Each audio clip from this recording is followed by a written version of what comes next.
eu vejo que tem sofrido muita pressão por estar defendendo o povo palestino nesses últimos tempos. E ontem eu vi um vídeo do Kim Kataguiri dizendo ser antissionista é ser antissemita. Eu acho isso um absurdo.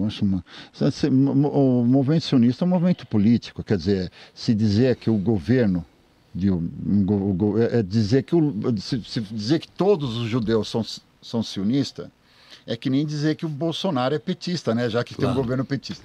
Então, quer dizer, não faz o menor sentido, né? Lógico. E você sabe que semita...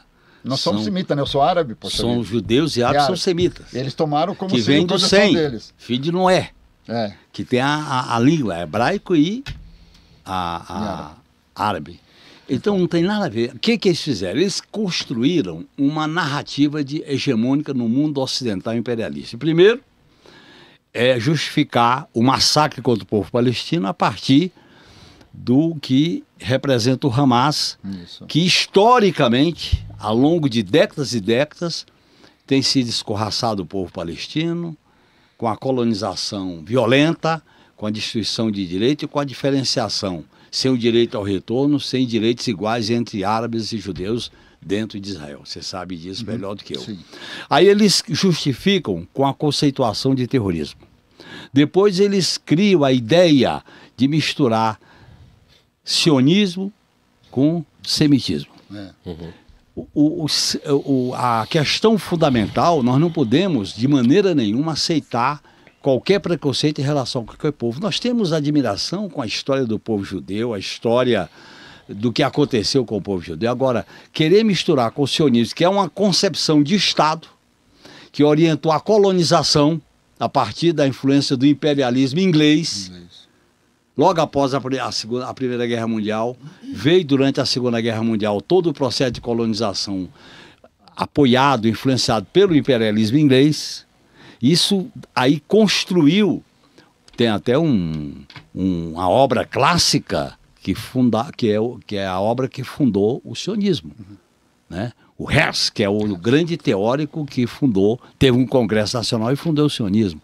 Quer dizer, você misturar o semitismo com o sionismo é uma deformação, porque parte desse maniqueísmo. Outra coisa, eles tentam dizer o seguinte: tudo justifica com o direito de defesa. E o direito de defesa dos palestinos? Que desde a fundação do Estado de Israel, com todas as resoluções da ONU, com o descumprimento das resoluções da ONU, quem não se lembra a grande tragédia que foi a Nakba?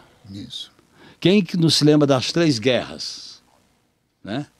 Entre os países árabes e o Estado de Israel? E as resoluções que não são cumpridas. Até hoje, nenhuma resolução da ONU é cumprida pelo Estado de Israel. E você tem uma extrema-direita que governa Israel, e essa extrema-direita usa o massacre dos palestinos como justificativa para ficar no poder.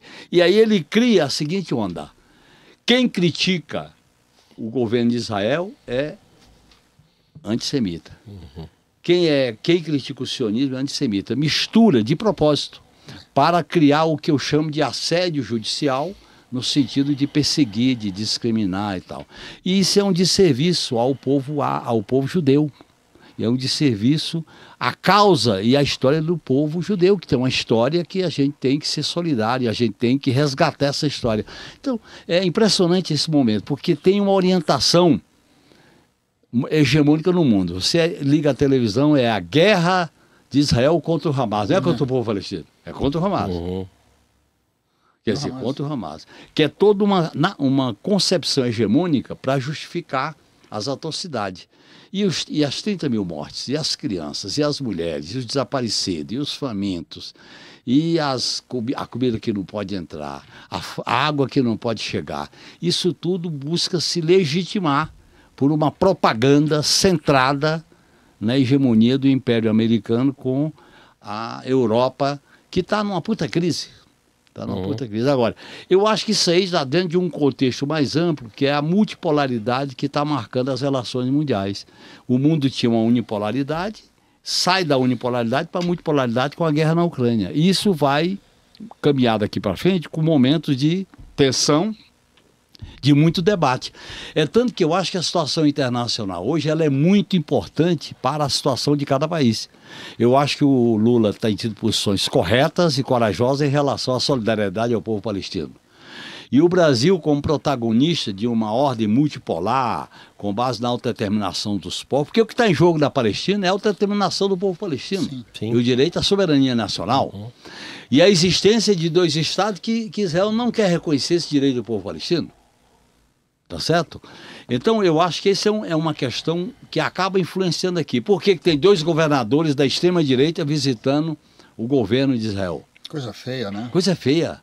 É um esculacho. Eu até disse que o Brasil tem 3 episódios de baixo nível na diplomacia. O primeiro foi quando o Juracy Magalhães disse que o que era bom para o Brasil, o que era bom para os Estados Unidos era bom para o Brasil, logo após o golpe de 64. O segundo foi quando o Celso Laffert tirou o sapato para uma revista de entrada nos Estados Unidos depois da crise das Torres Gêmeas. E o terceiro agora, 2 governadores visitam o presidente e o primeiro-ministro de Israel numa postura servil, depois dos ataques que o governo de Israel fez contra o Lula. Não é só contra o Brasil, né? Eles colocam o embaixador brasileiro numa humilhação. E o Brasil ganha a briga diplomática internacional, porque ele faz aquele comentário que, sinceramente, até hoje eu não consegui ter a mesma interpretação deles, por ter sido uma coisa preconceituosa, o comentário do presidente Lula. Não consegui entender essa forma. Até porque ele nem citou o Holocausto. Nem citou o Holocausto. E se falar de Netanyahu e Hitler, eles fazem parte do mesmo grupo de pessoas assassinas que tem no mundo. Gaza é um campo de concentração maior do mundo em céu aberto. É verdade. Em céu aberto. Só acho estranho a posição do Tarcísio, porque eu tenho um respeito muito grande por ele. E dele ter ido daquele jeito lá, porque Israel exige do Brasil pedir desculpa. Lula engrossa a conversa. Escolher presidente, partido, isso é época de eleição. Hoje ele é meu presidente. Eu posso ter votado no Lula ou não, ele me representa. Lógico. E o Brasil ganha essa briga e o Israel tenta pedir desculpa de uma forma diplomática para o Brasil. Depois que o Brasil ganha essa briga diplomática, que o mundo, a Europa, porque o presidente quando fala uma coisa e há uma discordância internacional, a Europa sai, o presidente XYZ sai e condena as palavras do presidente Lula, no caso.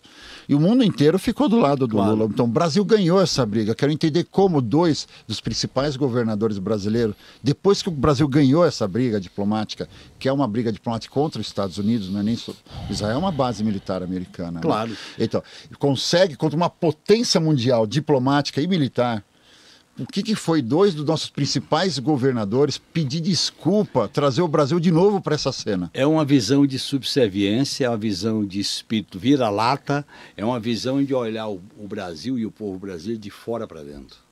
Com aquela concepção autoritária e elitista de que o povo é subalterno porque é fruto do negro, do índio e do português. Então é um povo de segunda categoria. Esse espírito vira-lata acaba gerando uma elite preconceituosa, patriarcal, racista, que se viabilizou destruindo as populações originárias, escravizando a população negra. Essa concepção de organização do Estado. Por isso que o fato do Lula representar uma alternativa soberana nas relações mundiais, isso é inaceitável para essa elite. E essa elite não percebe, ela está junto, ela percebe, mas está junto, que hoje o governo de Israel é o centro articulador da direita no plano mundial.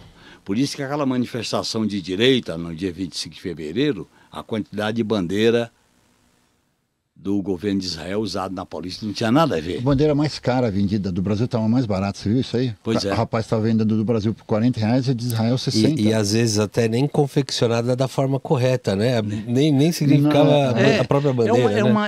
É uma visão de esculacho da política. Né?